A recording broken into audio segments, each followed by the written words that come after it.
everybody, and welcome back to the Ghastly Toy Crypt. The year of 2025 is winding down, and tons of great toys and action figures have come out this year. And I thought I would, like other YouTubers out on the old internet, would do a top 10 list of some of my favorite pickups from the year. And the rule that I'm putting on myself is it had to come out this year. So it had to come out this year, and I had to purchase it. Reissues don't count, restocks don't count, updates maybe. Yeah, I guess updates. Yeah, because I guess a couple of mine could be seen as updates. So I'm gonna let that count. It's my list. I can do what I want. We're gonna get into it. My favorite figures of 2025.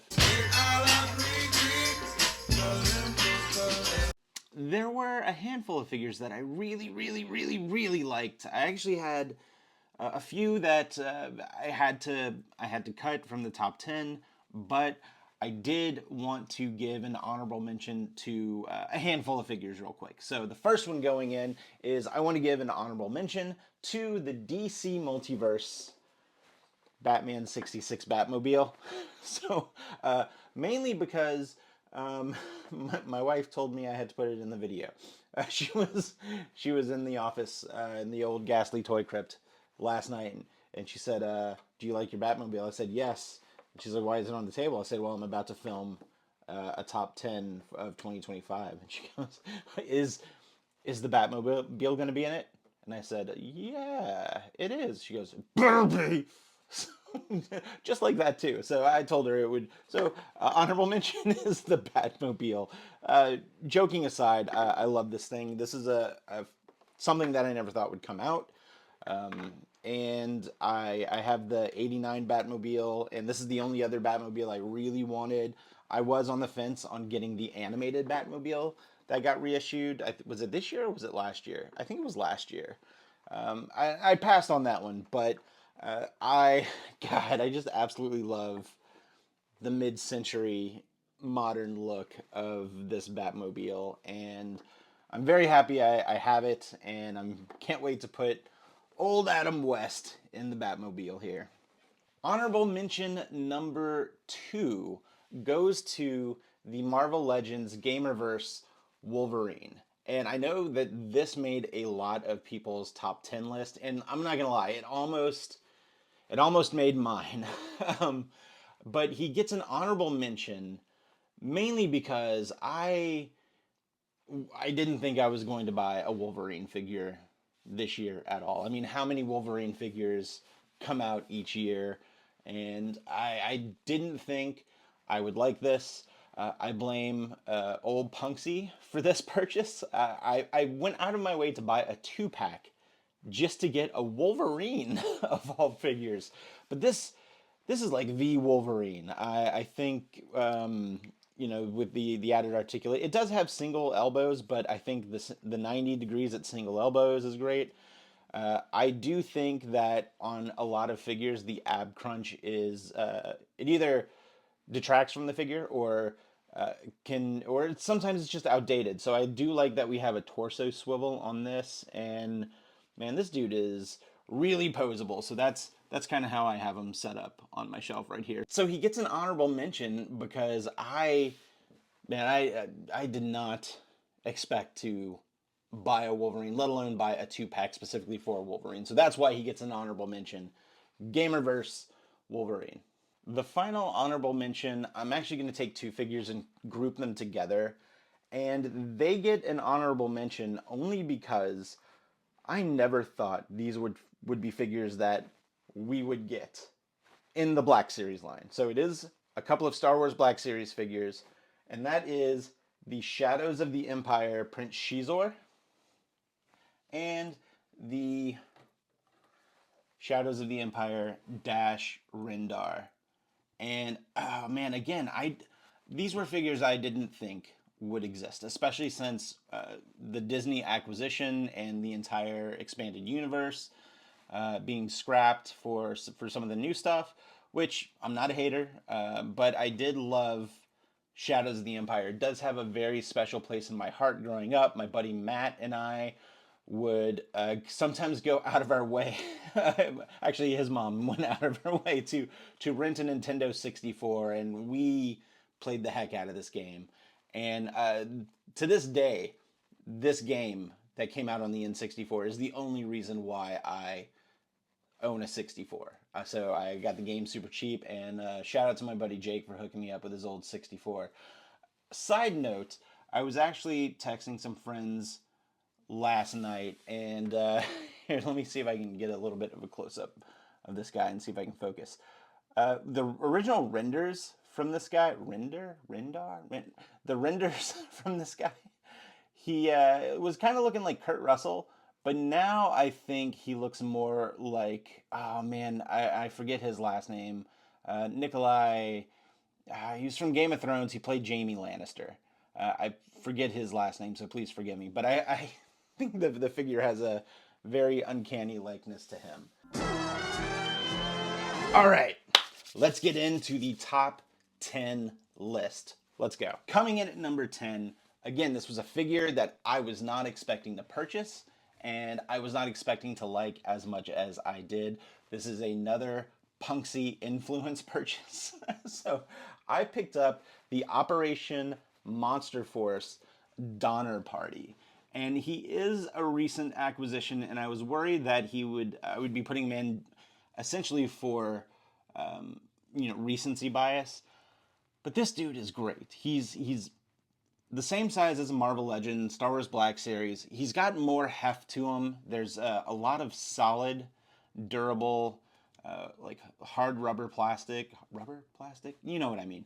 It's durable, and there's butterfly joints. There's double elbows, double knees. You can customize it. It comes with soft goods. It comes with different sets of hands. Also, the character itself of the Donner Party is based off of Mary Shelley's Frankenstein. And Mary Shelley's Frankenstein is my favorite novel of all time. So I have a soft spot for any kind of Frankenstein or retelling of Frankenstein or Frankenstein's monster, Frankenstein's creature. So I will more than likely pick up whatever figure is inspired by that book. And this one is more of an American West origin.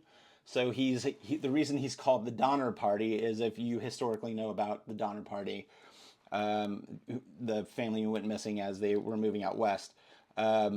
This is actually, he's actually made up of all of their body parts. So that's why he's called the Donner Party. And he's customizable, he's great, he's a solid figure. Something I didn't think I would purchase. And once I purchased it, I didn't know how much I would like it. Or I didn't realize how much I like it as much as I do. So the Donner Party takes my number 10 spot. Moving on to number 9, it is a Transformer. Surprise, surprise. Also, I'm going to tell you up front, the majority of these are more than likely going to be Transformers. So just to strap in, because that's the majority of what I purchased this year. I started to scale back on some of the other stuff and just focus on Transformers, which will be something that I do in the new year. But I digress. So moving in to number 9 is the recent Transformers studio series from Transformers the movie, Soundwave. And I didn't think Hasbro would be able to perfect too much on the Earthrise mold. And for the longest time, that was my de facto Soundwave until they debuted this guy. And let me tell you, he is so good. A lot of same articulation. It's also really hard to mess up a Soundwave figure. His transformation is still very intuitive from the Generation 1 toy, a toy that I never had, but a bunch of my friends had growing up.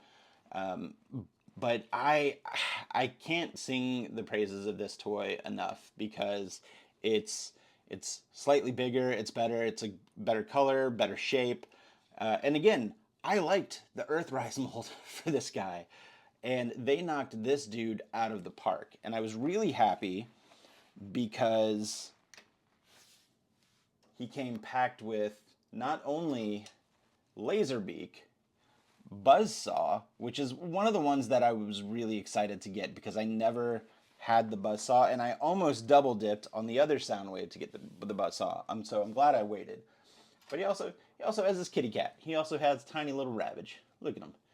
Just gonna go and get some Churu treats right over here. Moving on to number 8, and I'm just gonna throw some photos up here because I can't really get to them. I'm gonna be honest with you.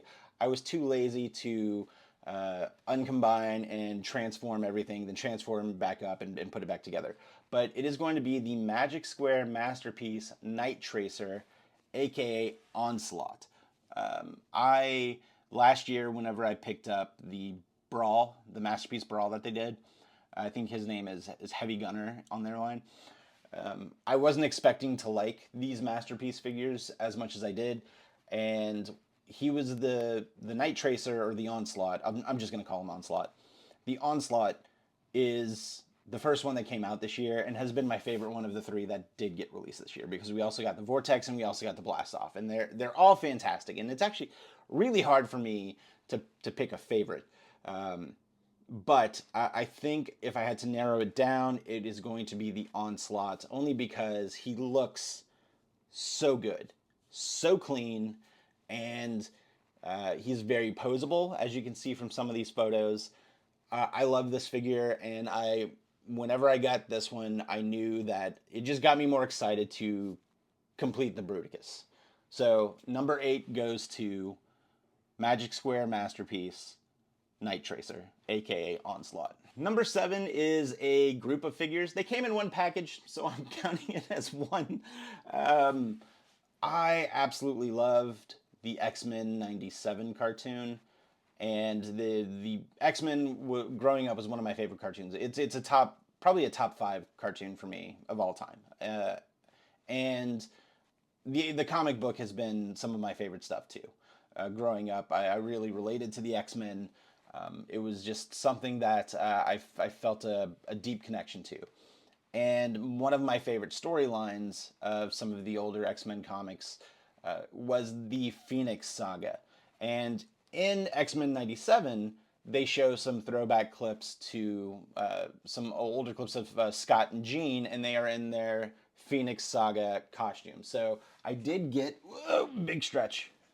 I did get the 2-pack of Cyclops and Jean Grey, and this is kind of how I have them both posed on my shelf. And if you notice, it is as close as I could get to that X-Men cover. I'll put a picture of it up right here. But the Cyclops they use is the Buck from the X Factor Cyclops that came out earlier this year. They have the same Optic Blast accessory, and then the Marvel Girl version of Jean Grey it's just an updated version of the Marvel Girl that came out, I think, with the House of X-Wave a handful of years ago. Updated bucks, pinless, double knees, double elbows. Love this, and I'm only, now that I have these guys, I'm only a few figures, or maybe not even a few. I think I'm like 1 or 2 figures away from completing my early 1980s Phoenix era team of X-Men. So these guys take the number 7 spot on my list. Number 6 brings us to another Transformer, and I'm not gonna lie, I'm cheating again. It's gonna be more than one figure, but there's a reason. You'll see. When I decided to I wanted to put one of these characters in my top 10, and two of them share the same mold, and another 2 of them share the same mold. And I thought to myself, well, which one do I want? Like, which of the 2 characters, which one do I want to represent? But the more I thought about it, I'm like, well, I'll just go ahead and put the entire combine mode in, and that'll just be my pick. And that is going to be the Transformers Age of Primes Superion. I'm a sucker for a combiner. I had all of the Combiner Wars combiners, with the exception of Computron, now that I'm thinking about it. But when the Minosaur came out and I saw how sturdy these new versions of the combiners are with the new exoskeleton thing that they're doing, I was like, you know what? I'm in. The Minosaur, I absolutely love the Minosaur, so I'm in for the Superion. And when I got each of the components, I loved them. Like the slingshot, I didn't think I would like as much as I did because I was really looking forward to the air raid. And then the Silverbolt came out, and I really, really, really, really like the Silverbolt. And the Skydive and the Fireflight are, again, they're just recolors and some points, remolds or retools of the other two. And I couldn't decide which one I liked the most because they're all great in their own way. So I figured, you know what? I'm just gonna go ahead and put Superion as my number. Was this what did I say? My number 6? Yeah, my number 6. And this figure is sturdy. This figure is great. It's posable. I love this thing. I did not realize how much I was going to love it. And you can definitely tell that the Transformers team learned a lot of really cool stuff whenever they did the Minosaur. And they not only implemented it, but they improved it here for the Superion. So for that reason, he gets my number 6 spot on my top 10 list. Moving on to number 5. Listen, you cannot have a best figures of 2025, the year of our Lord and Savior, Dolly Parton. Any list would be severely lacking if it did not have the leader of the Decepticons himself. Studio Series Megatron. And yeah, man, I'm not gonna say. Listen, I hate it whenever people are like, "Is it a perfect thing?" No, it's got some. Listen, I get it. A lot of people hate that he turns into the tank. I don't care. I don't give a shit. I'm a 42-year-old man, and I understand why a toy cannot turn into a gun. So that is nowhere near on my list of complaints whatsoever. There are things that as I'm messing around with them, I think he probably could have tweaked. Like, right, probably could have had bigger shoulders. Probably, but all that to say, like that's like nitpicking to me because this figure is so good. So good. I will admit, I did get a buddy of mine to 3D print a new cannon, and I do like the proportions of this cannon a bit better. That's a personal thing. That does not mean a figure sucks. And this figure far from sucks. I absolutely love this figure. Tank and all. I love the accessories it comes with. It comes with the lightsaber that he uses against his fight with Prime. It comes with a little blaster version of himself, which I think is the compromise you need. Like, again, obviously this isn't going to turn into a gun. It's not going to turn into a Walther P-38. But having that accessory to make it appear that he can transform into that when you give that blaster to another Decepticon, I think that's really cool. So number 5 goes to Studio Series Megatron. I have had way too much fun with this figure. All right, we're going to move on. We are going to circle back around to X-Men 97 for my number 4 pick. This is something that I was waiting almost, not quite a year and a half. I would probably say like a year and 2 months, a year and 3 months. Way back in 2020, Hasbro did a HasLab for a version of this, and I almost backed it. I didn't, and I regretted it because as they were released, the price shot up to twice as much. But with the success of X-Men 97, the Marvel Legends team announced a not quite as large Sentinel for the X-Men 97 line. And listen, I'm going to be honest with you. The other Sentinel, yes, it's about 3 or 4 inches taller, which is cool. It's more comic accurate. You do get more accessories with that one, and the other one does have LEDs. But this one is inspired by the cartoon. And this is everything that I wanted in a Sentinel. Way back in the 90s, in the old Toy Biz days, I did have the Sentinel, I guess it was kind of like a mini playset where his chest would pop open and you could put a figure in there, and his feet would actually have like little triggers that you could press. His feet would shoot out and the robot would fall down, and it was a fun toy. But this guy just looks so good, and he ratchets really nice, and he comes with a bunch of really fun accessories. He comes with a swappable dome for his head. He comes with a swappable face that's battle damaged, and he comes with a swappable chest plate that looks like it's battle damaged. He does have these ports in his hand that make, you can plug some blast effects in. The one thing that I wish this did come with was at least one of the bendy wire tentacles that comes from his palm.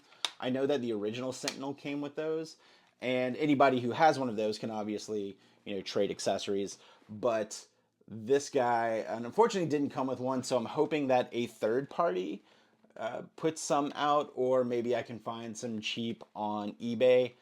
But oh god, I was so happy when I got this. Listen to these ratchets. I don't know if you can hear that coming through the microphone or not. This toy is just so damn cool, and I was so happy when I got it.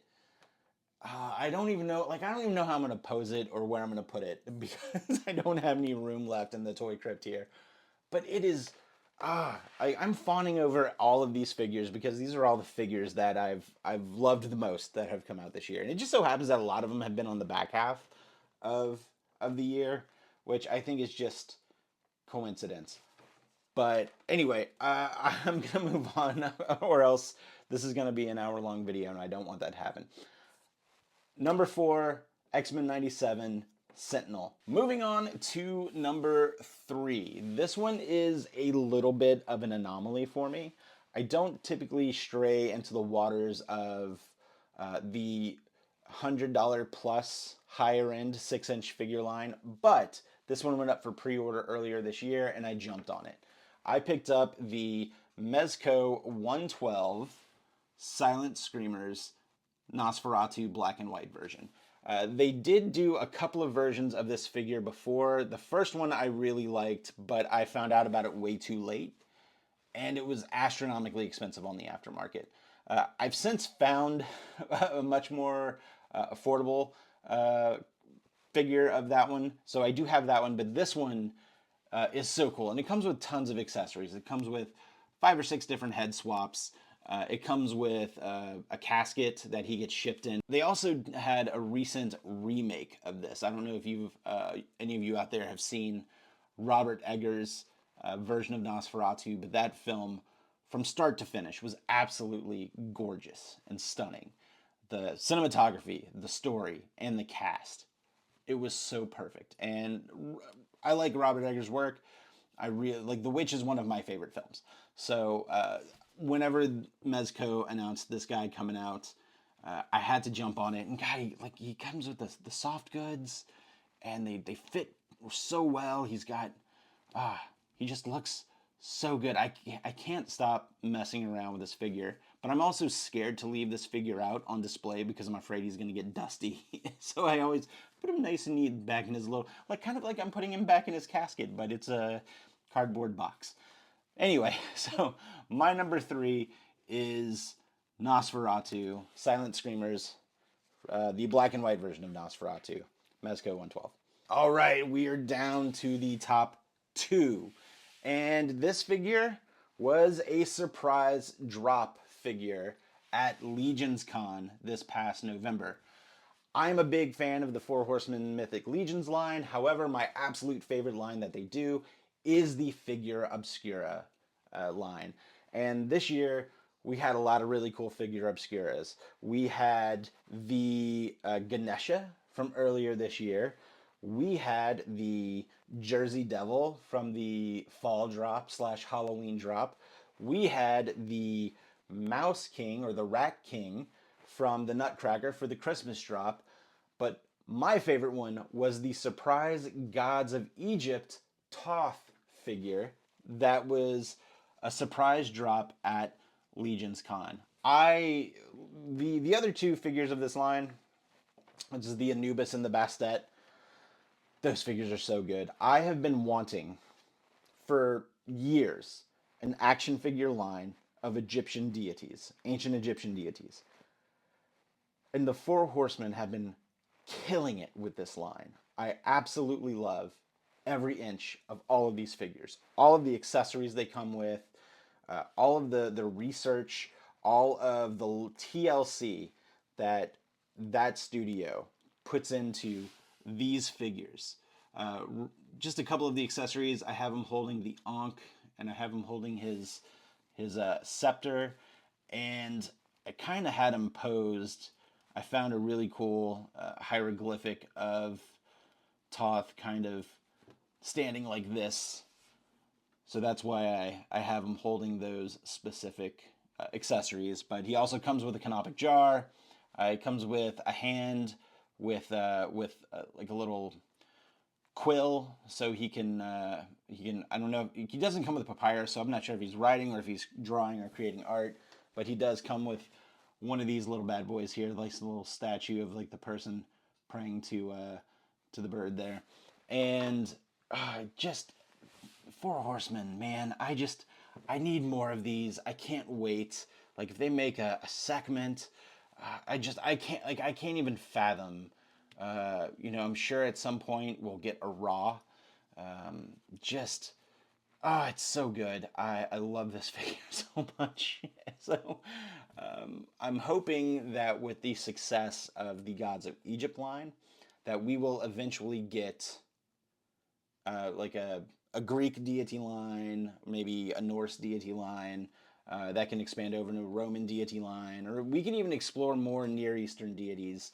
But God, the gods of Egypt, I can't wait to have a whole shelf of these guys. I love them. And we are down to my number one pick for my favorite figures that I picked up this year. And I'm kind of cheating on this one. Again, it's my list. I can do whatever I want. But last year, the Transformers team announced that they will be releasing the Constructicons to make Devastator. And I got really excited because I did have the Combiner Wars figure, and it was good for the time. Over time, it got a little flimsy and loose, and I don't know. It just didn't. It aged very poorly. However, the crew over at Transformers, specifically the Studio Series crew, looking at you, Evan. Uh, I don't even know if you watch these. Announced the Studio Series Devastator, and a lot of people thought this was going to be a HasLab, and I'm very happy that it wasn't. Would I have paid for it if it was a HasLab? Yeah, probably. More than likely. Absolutely, I would have. But the fact that it was a standard retail release was even better. And I was counting down the days until the first wave of these dropped. They were released over a course of 6 months, about uh, two every 2 months, something like that. So the first one was Scrapper and Bone Crusher, and then there was the 2-pack of Hook and Long Haul, and then Scavenger and Mixmaster. For me, Mixmaster was the last one I found, and whenever I found that figure that morning, I had to go straight to work. And I was really bummed because all I wanted to do was turn around home and make Devastator. So it was a very long 8-hour shift at work until I can get home and unbox the Mixmaster. But I absolutely love this figure. I had him decorated for Christmas. I strung lights around him and everything. So he was being very festive. But God, Devastator's not even my favorite combiner. My personal favorite combiner is Piranacon with the Seacons. But Devastator is a very close second, and I knew that this figure was going to be a very good upgrade from the Combiner Wars. A lot of people out there were complaining that he wasn't as big as the Combiner Wars figure. I don't care about that. I would actually take a hit on size if it meant that the quality was better. And this is a much, much better quality Devastator than the Combiner Wars. This is much sturdier. It locks together a lot better. And it is much more posable, and the joints are a lot tighter. So, like, QC on this thing, for me, has been great. But this has been my absolute number one figure of 2025. And that is going to do it for my top 10 list. What were your favorite top 10 figures? Go ahead and leave me a list down below in the comments. Absolutely no shame. Everybody has their own list, and everybody's list is going to be different. My list was almost all Transformers this year. Almost all Transformers. Right at the very end, like just about a couple of days ago, I did get the Age of the Primes Brawl for the upcoming Bruticus combiner, and I have not been able to put that figure down. I love that figure, and it almost squeaked onto the list, but I did think that it was just a little too close for me filming to put it on here, just to make sure, like, not to like cave to recency bias.